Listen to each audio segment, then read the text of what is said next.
Hello and welcome to Community Connections. It's SCAN's wonderful program where we learn about folks in the community. I'm your host, Tom Hayes. I'm Director of Customer and Community Relations for New Jersey Natural Gas, and glad to be with you today, and very glad that you're with us.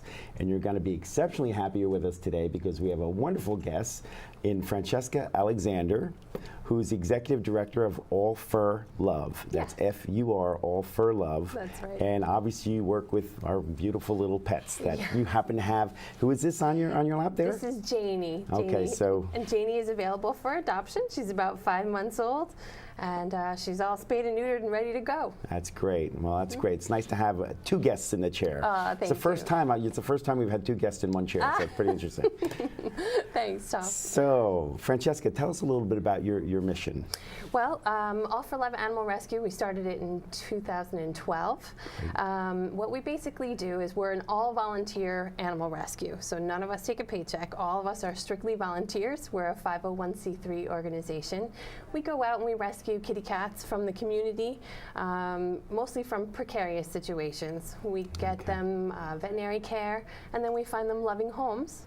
We also do a lot of TNR, which is trap, neuter, and return, and we also provide humane education to the community. Oh, that's wonderful. Wow. So where do you have, how many animals do you have actually for adoption at this point, at any given time, roughly? Well, in the winter, it varies. In the winter time, we usually have anywhere between 25 and 30 adults available for adoption.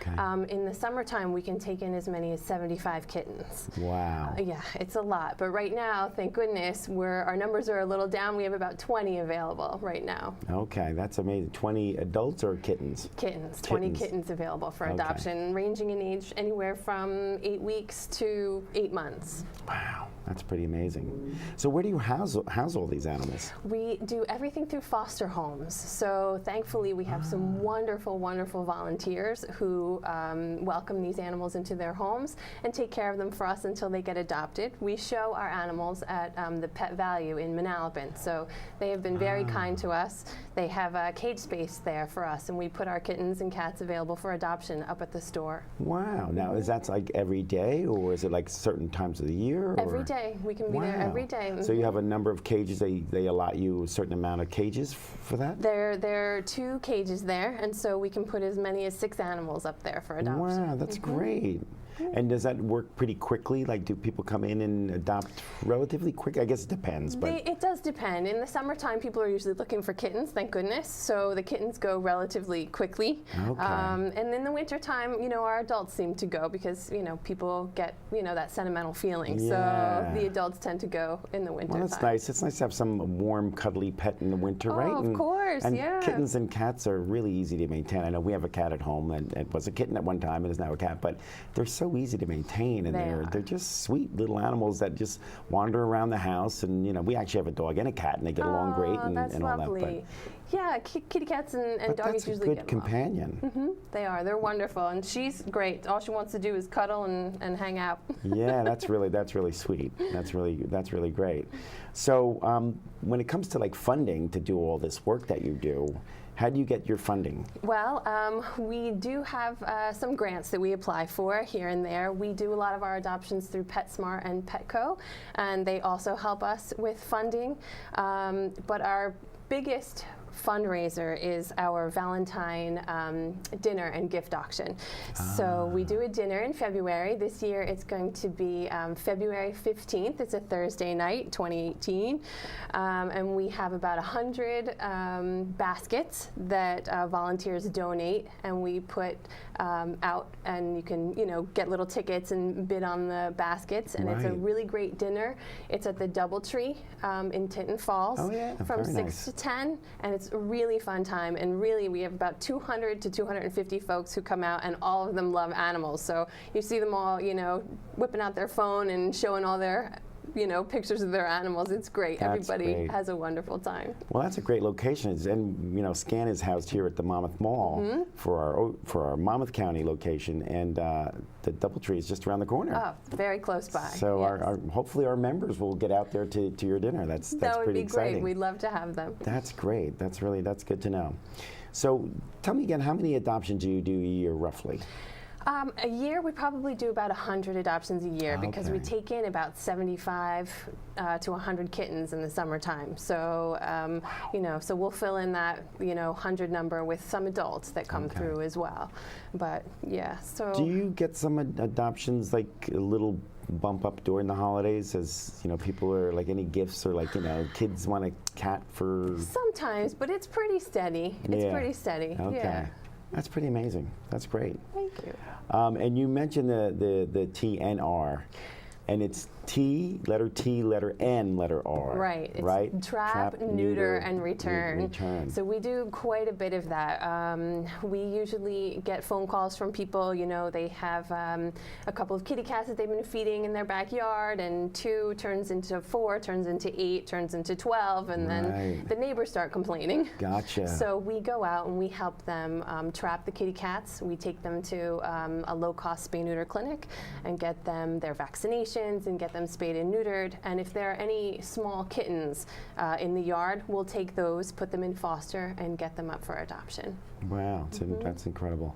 Now, I know that you mentioned that before to me, before we went on the air, that you go into colonies and basically work sometimes in colonies. Tell us a little bit about what constitutes a colony. How many cats makes up a colony? Well, or, 2 cats constitutes a colony. Okay. So, All right. But you can have anywhere from 2 to 50. So, Okay. for example, we have a colony in an industrial area where we have 6 kitty cats. Someone was feeding them behind their job, and they could no longer feed them, so they abandoned the colony. So we learned about it, and we went out and we spayed and neutered everybody, and now it's become our colony. So we are allowed to go out and feed and take care of these animals, and if anybody needs veterinary care, we trap them up and get them to the vet and get them the help that they need. That's really interesting. We do quite a few colonies. We probably have, we've helped out with hundreds of colonies and helped out lots and lots of people with that. And that's how we get control over the cat overpopulation problem. We try and stop the animals from going into the local shelters. Right, okay, that's great. So the spay and neutering obviously, makes it so they can't have more kittens and all that sort of thing, but yet they still stay in their environment in those cases. They do, yes. Which is interesting. Most of them are feral cats, so they're not socialized to people. So you can't pet them and pick them up, so they're really not adoptable. They're more like a wild animal that you really shouldn't be. Sometimes they are, they're just not socialized. They're still sweet and cuddly to each other. You still see them interact and rub up on each other, and even they get to know the colony caretakers and they're sweet with us. But to put them in an environment where they have to be adopted, they don't do well. So we just TNR them back out. We provide food, water, housing, and veterinary care for all of the colonies.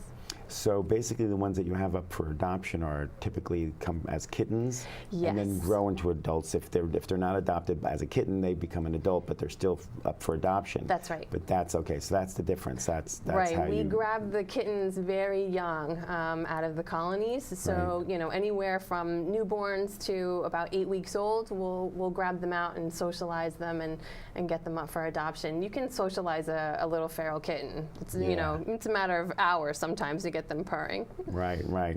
Sometimes I like to try to socialize my little feral children. But that's not my I know, that's not my expertise there. Apparently not mine either. No, just kidding. Sorry, kids, if you're watching, I love you.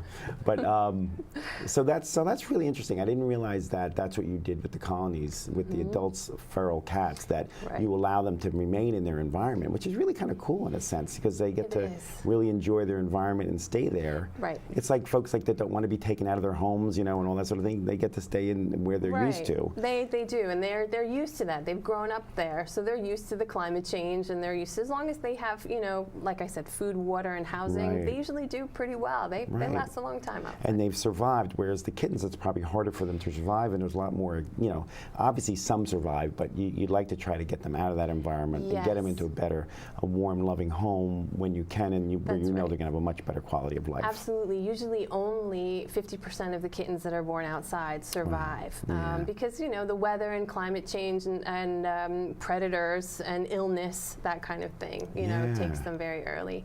Wow, that's pretty amazing. So these colonies are like pretty much everywhere, like or there's like more. Do you find them more commonly at abandoned buildings or something, or is it where people feed them? They're really everywhere. Okay. So people, kind people who start feeding in their backyard, but just, the spaying and neutering gets away from them. So they're in backyards, they're behind strip malls, they're really everywhere. Wow. That's pretty amazing. Yeah.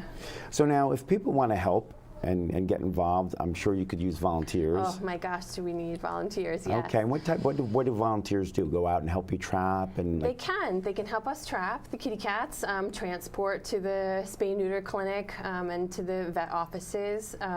They can help us with feeding the colonies on a regular basis. We also need foster homes for the kitty cats, all the kittens that come out of the colonies. We also need fundraising volunteers because we can't do this work without money, unfortunately.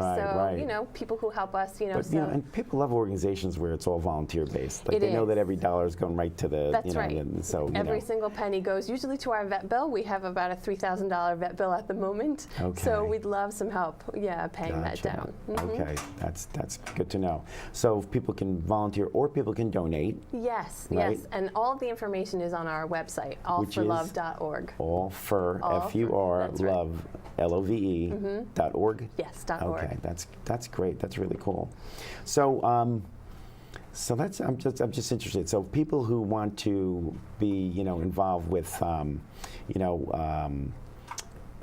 volunteering to kind of foster the cats and kittens, what do they need to do, like to be able to do that? It's I mean, really other than contact you, but in terms of the person, like what do they expect to do? They have to be, because some of our viewers and our members of SCAN are retired and that's actually perfect. Right? Retired people are. Is that perfect as in P-U-R-R? Yes, P-U-R-R. They are actually the best people to do our fostering because they're home a lot. So basically what we would do is we would give them, whatever number of kittens they're comfortable with. It can be 1, it can be 5. The litters come in all different sizes. And we provide everything. We'll give them a little cage for the kittens to stay in. We provide the food, the litter, linens even if they need them. And then basically their job is just to cuddle these babies until they're old enough to go up for adoption. Wow, that's great. Yep.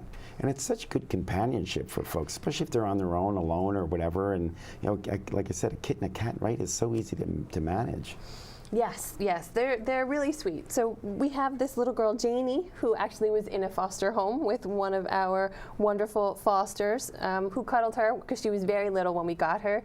If you can see, she has a bad eye. She was part of a colony that we TNR'd, and she was a very friendly kitten that I couldn't bring myself to put back out. So we grabbed her up and she went into foster. We took care of that little eye. It looks much better now, but she still can't see out of it. But yeah, her foster mommy just cuddled her until she was, old enough to go up for adoption, and now she's about 5 months old, so she's ready to go. That is great. She is cute, really cute. Thank you. She's a good girl too. She's really sweet. Now we've got a few seconds left, but if folks want to donate items, for example, what kind of items do you need? Always need food. Kitten food is the biggest item we need. So we use Royal Canin kitten food. So baby cat or kitten instinctives, wet and dry food. That's our biggest thing. Purina kitten chow would be great. Cat chow, Friskies, canned food, stuff like that. Excellent. We always need that. That's great. Well, Francesca, thank you very much for being with us. That's terrific. You, Tom. Very, very informative. And like I said, first time we've had 2 guests in one chair. That's wonderful. It's a milestone for us. But good luck with all you do with All for Love.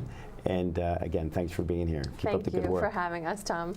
And thank you to our viewers for watching. And we're going to take a short commercial break, and we'll be back in about a minute. Come back. Now's a great time to make your home more energy efficient, and the New Jersey Natural Gas Save Green Project is here to help. Take advantage of rebates and incentives up to $15,000, designed to make your whole house more comfortable, improve performance, and save you money. Upgrade your older, inefficient heating equipment, central air conditioning system, and water heater with money-saving, high-efficiency equipment. But don't stop there. Your new equipment will have to work harder, wasting energy dollars if your home is not properly weatherized by reducing air and duct leaks and installing proper insulation. Call the Save Green Project at 877 455-NJNG or visit SaveGreenProject.com, and we'll help you get on the road to maximum energy efficiency and savings and explain how you may qualify for up to $15,000 in rebates and incentives. Call Save Green at 877-455-NJNG. Well, welcome back to SCAN's Community Connections. It's great to have you with us. And for the second part of the program, we have a wonderful guest, and that's Nancy Phalanukorn, who's the Executive Director of Family Resource Associates, also known as FRA. So Nancy, welcome. It's great to have you. Thanks. Good to be with you again, Tom. Yes, always a pleasure. You do such great work, and that it's like an honor to be across the table from you, honestly. Thank you. So tell our audience again, how was FRA conceived? It is nearing 40 years ago when we started out providing services for infants born with a delay or a developmental disability. And at that time, services ended at age 3, and there were no services for a child with a disability until age 7. Preschool Really? handicap hadn't even started yet. There were no recreation programs for children with a disability. So wait, tell me this again. So it went till 3 and then was Nothing. blank until 7. And then public schools, first grade, children could go into the public school, Wow. but not even into kindergarten, and there were no handicap preschool programs at all. Wow. So at that time, we had been working together in an infant program, and the families were asking us, we've done all this work, can't we now expand and do something, you know, as they keep aging? And the place where we were working said, that's not going to happen.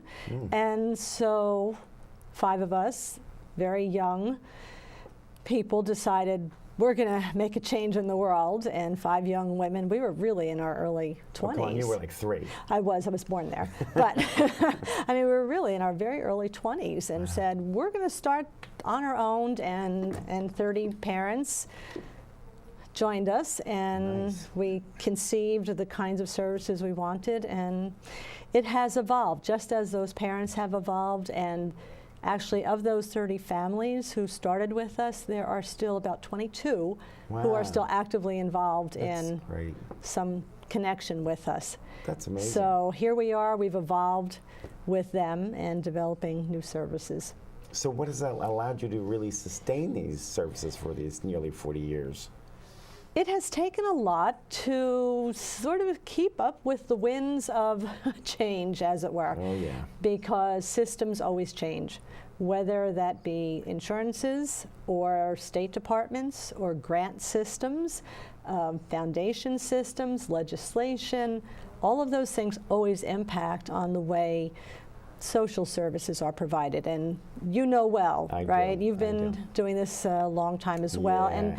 and social services are always at the mercy of everybody else's Yeah. I find it configuration. very upsetting because you work so hard to get things going, and then they change the rule book, Right. and they change the funding, and they do this and That's do right. that. And meanwhile, you're trying to provide these really important, necessary services Yeah. to some of our most fragile folks out there. Exactly. And they're making you jump through hoops, and you're spending so much time trying to connect with the reinvented wheel they're trying to Oh, make, which so much doesn't make so. sense to me. I mean, Yeah. it really doesn't make Yeah. sense. And It I don't doesn't. think the folks at the state level and in these political positions understand No. the kind of craziness that they're causing That for they- all no. the agencies That's that right. deal with these and services. for the families. I just had a Yes. mom call this week whose son has just turned 21, and she's in tears. She said, I've had a kidney transplant, I've been on dialysis, and this system is so difficult, I'm in tears more than I ever was for all my medical procedures. Wow.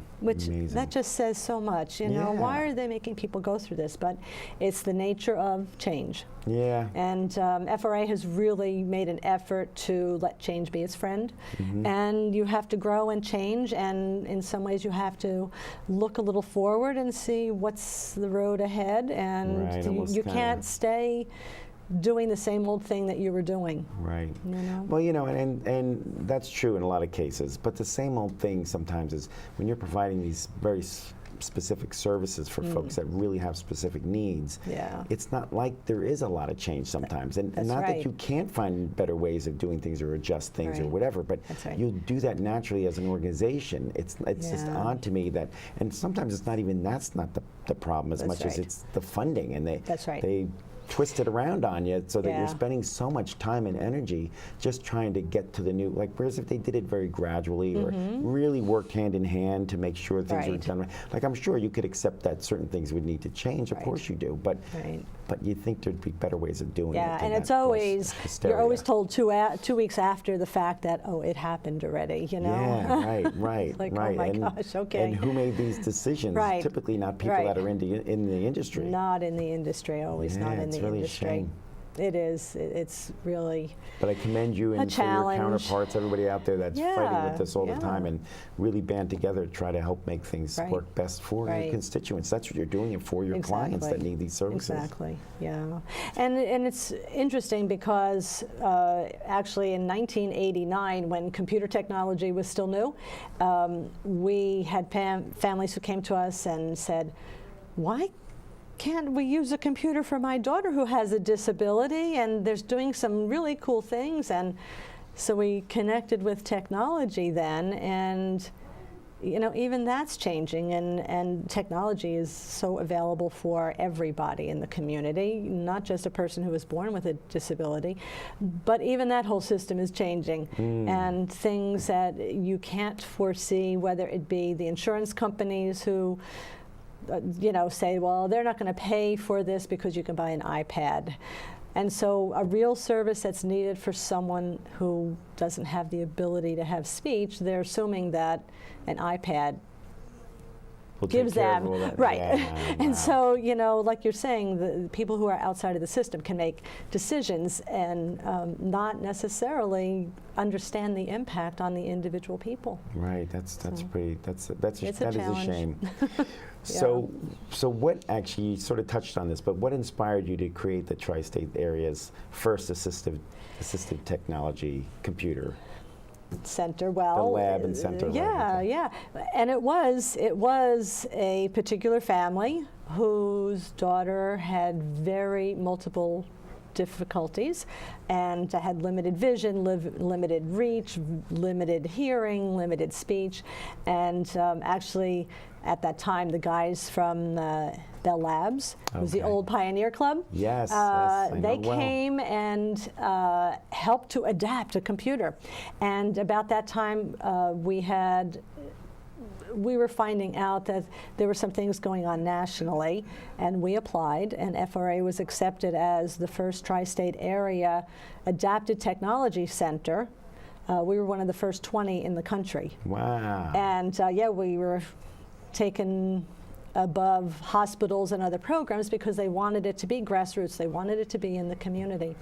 And so it has really blossomed since then. And as I said, everything from certainly children like Catherine, who had very, and still has very multiple levels of disabilities, to my grandmother, to myself who has hearing aids, to, you know, realizing that there's adapted devices now that makes computer technology and computers accessible to everyone. And we've just grown with that and helped to foster. We're still one of 45 national groups in the country.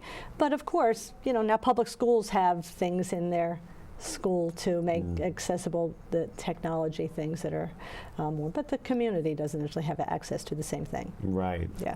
So you touched on this again too a little bit, but how does it, like, specifically for folks that are aging, let's say, how does this assistive technology really help those folks? Yeah, and what we find all the time is people who are very hesitant about using the technology, or oh, I can't, and you know, oh, that thing never works. And I know you do a lot of work here at SCAN, and there's a great community of people here who actually support it. And the devices that we have available are things that people can come and try out and see if it works for them. I've brought a couple of devices here just as a sampling, because people don't even realize that this is a mouse And while this Well, is you a know, mouse, we had a cat before, so I'm glad That's the cat right, left when you brought the mouse in. that's right. But there are actually 100 different kinds of mouse, so that someone who has a different kind of a need, there are adapters. You don't always have to use the one that's, Yeah, right, that you right. can't point your finger. And this one, you know, for someone who has shakiness or Right. other carpal tunnel or other kinds of issues, it just, you sit your hand in here so it stabilizes, and this provides the click and Right, everything okay. else here, which is really so nice. But this might not meet your needs, and we have many other samples. Right. We have most of the samples that are out there in the community, That's in amazing. the field actually.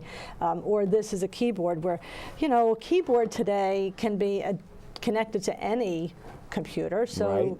And something like this, where if you're having a visual difficulty and you can't see those little letters or you can't hit those little buttons, then this gives you big bright letters.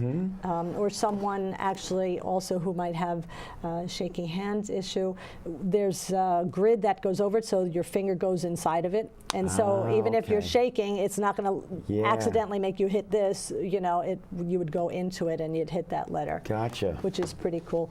Very And impressive. common to people who are aging is hearing loss. Right. And we have different kinds of adapted devices.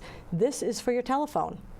And this is just a blessing. I mean, even if you don't have hearing aids, but you're starting to lose your hearing a little bit, the phones are not always as clear. Right. And this you just plug into your phone and then plug the other, you know, phone regular Yes, outlet into okay. this, and you just change your volume. As simple as that. It's so just it can so actually yeah. So increase someone the volume who's of an average phone. Very cool. it's very easy too, and it's Yeah. inexpensive, and everything we have that tries to be, you know, inexpensive. We don't sell products. We're the demonstrator Yes. of, you know, if you need something like this but needs more bells and whistles, we can show you something that's $40, or we can show you something that's $40,000 potentially. Gotcha. But it's great for people to have a resource but where that's to go it. to touch and feel this stuff and see it. And not get the $40,000 if you really only needed $400. Yeah, right, And right. you know, and even so much of stuff, you know, for visual changes that you need to see bigger on the computer. There's just simple buttons on the computer now that will Yeah. make the text bigger. So, you know, our goal is to really get to helping people use it in the easiest way and in the cheapest way. Well, amazing. Time is flying, so we've got about 20 seconds left. So if people wanted to get involved with FRA, how do they get a hold of you? At Like at your website? our or? website is frainc.org, because we're an Okay. organization. Or our phone number is 732-747-5310. And just ask to speak to Joanne at the Tech Connection. That's the name of our Okay. program for the technology, the Tech Connection at FRA. Great. Or they can call and just make donations and all that, And right? they can always make donations. That's great. Yes, thank well, you. Nancy Phalanukorn, it's always a pleasure seeing you. I love saying your name. It's And so unique. it's really great. It's really great having you. Thank you. Yes, you too. And Thanks, thank you Tom. to our viewers for watching Community Connections here at SCAN. Hope to see you soon.